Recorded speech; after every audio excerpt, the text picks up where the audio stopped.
Ya, halo, perkenalkan, nama saya Vina Lawrence. Saya adalah murid kelas 8 yang berasal dari SMP Indonesia.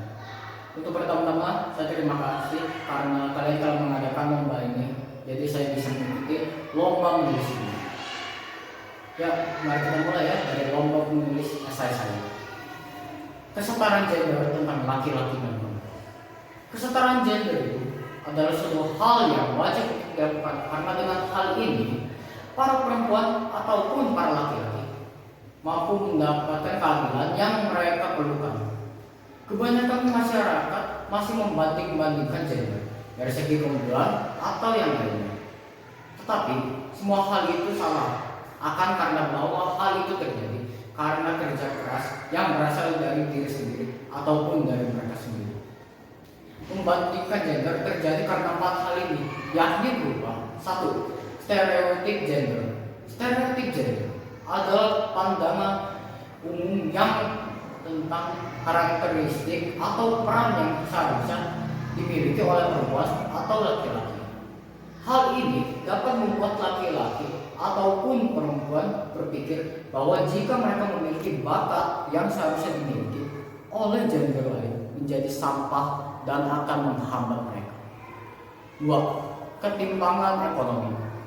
Kebanyakan perempuan lebih banyak bekerja di sektor informal, sementara laki-laki sering menghadapi tekanan untuk selalu sukses secara finansial. Hal ini yang membuat laki-laki terpikir bahwa mereka itu harus sukses, sedangkan perempuan itu tidak. 3. Minimnya representasi dan kepemimpinan. Baik perempuan maupun laki-laki kadang terhambat untuk memasuki bidang yang didominasi gender tertentu, yang membuat bakat mereka yang mereka miliki dibuang secara terpaksa. 4. Kekerasan dan diskriminasi. Kekerasan berbasis gender bisa terjadi pada siapa saja, baik perempuan maupun laki-laki. Jadi, jangan berpikir bahwa hanya perempuan yang harus dijaga, tetapi laki-laki juga.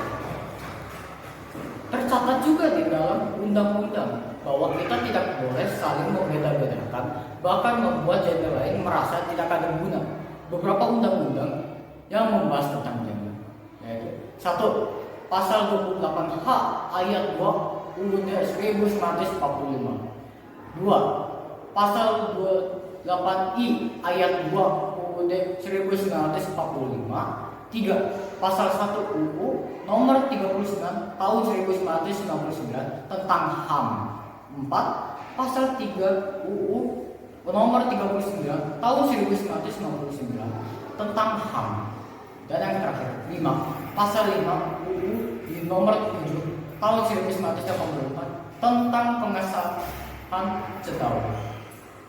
Lantas, bagaimana cara untuk membuat para perempuan atau para laki-laki merasa adil? Ini beberapa cara utama untuk mengadili gender ini. 1. Pendidikan setara. Dengan memberi pendidikan yang setara, perempuan ataupun laki-laki akan mendapatkan akses pendidikan yang setara agar stereotip gender dapat dilakukan. 2. Kesempatan ekonomi yang adil. Dengan memberi kesempatan ekonomi yang adil, seperti dengan menghapus kesenjangan upah, memberi akses yang sama ke pekerjaan, serta mendukung laki-laki yang ingin mengadakan peran domestik atau perempuan yang ingin mengambil peran berkarir, ini akan membuat bahwa setiap gender itu dapat dilakukan secara adil. 3. Kebijakan yang mendukung peran gender yang fleksibel. Dengan memberi cuti ayah atau ibu pada pekerja, ini akan membuktikan bahwa setiap gender itu harus mendapatkan cuti untuk ayah ataupun ibu agar tetap adil. 4. Pemberdayaan di tingkat komunitas. Dengan mengadakan program pelatihan dan dukungan bagi perempuan atau maupun laki-laki, termasuk pendidikan finansial, wirausaha, serta keterampilan hidup yang tidak terbatas oleh gender, dapat memberikan bahwa setiap gender itu tidak terbatasi karena tubuh fisik mereka sendiri.